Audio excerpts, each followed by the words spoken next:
I'd like to talk a bit about the Alan Jones situation. Look, everyone's polarised. They either hate him or they like him. There's nothing in between in most of the reports. Alan Jones is an extreme character. He does some very, very good things, and he says some very, very harmful, stupid, and insensitive things. Most of us are in the middle. We say a few little things that are bad, and we say some good things that help people, but not over the top. We don't want to give too much praise.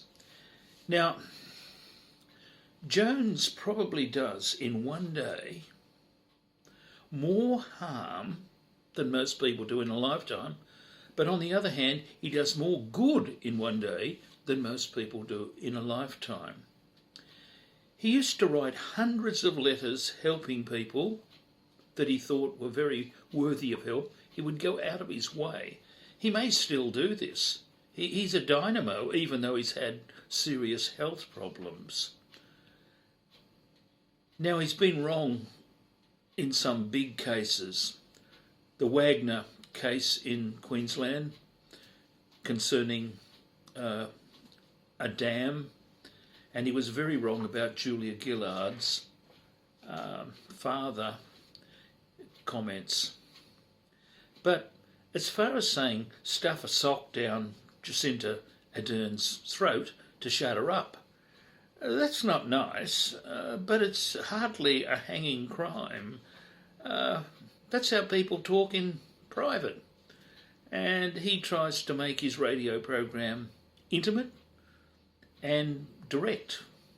Most of Sydney radio is terribly bland. I don't listen to much of it now. I just listen to 2GB music or 2CH music because I'm old. But there aren't too many sharp, perceptive, informative, questioning radio people on the AM band. And there's probably none on the FM band where people more or less just try and be smart asses like for university and high school kids, an alternative to the formality that they get during the day at university and school. Kyle Sanderlands, those type of people.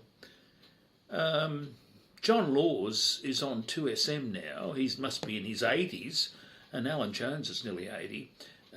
John Laws is still perceptive, but he doesn't have the oomph that he once had.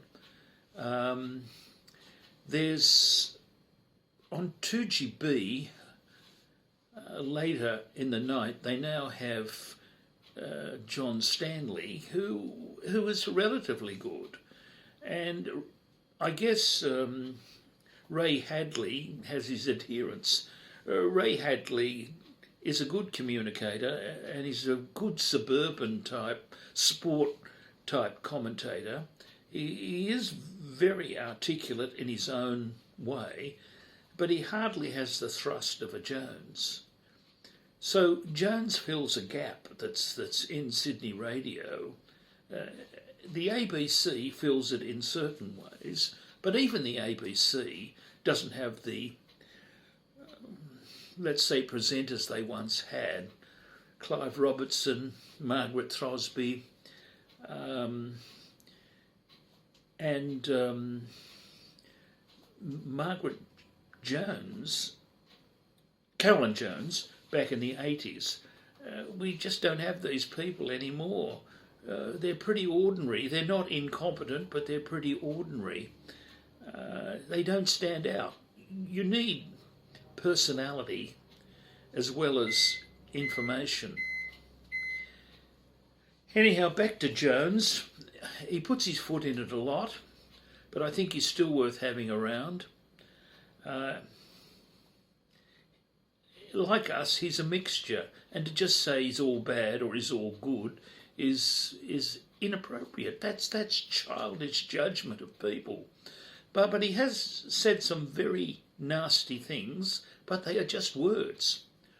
The really nasty things have been done by the banks.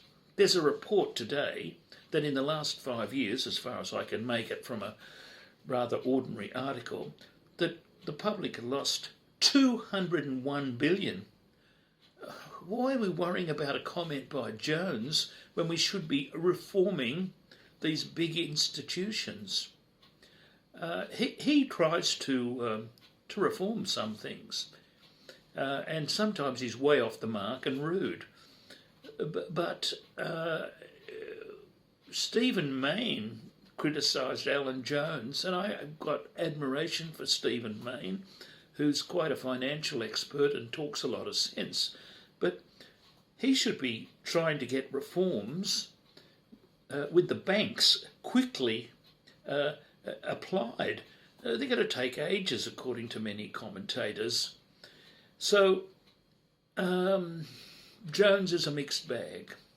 I don't particularly like him as a person. I don't think I'd want to have dinner with him or a beer. But he's certainly sharp, but often off the mark, but often on the mark.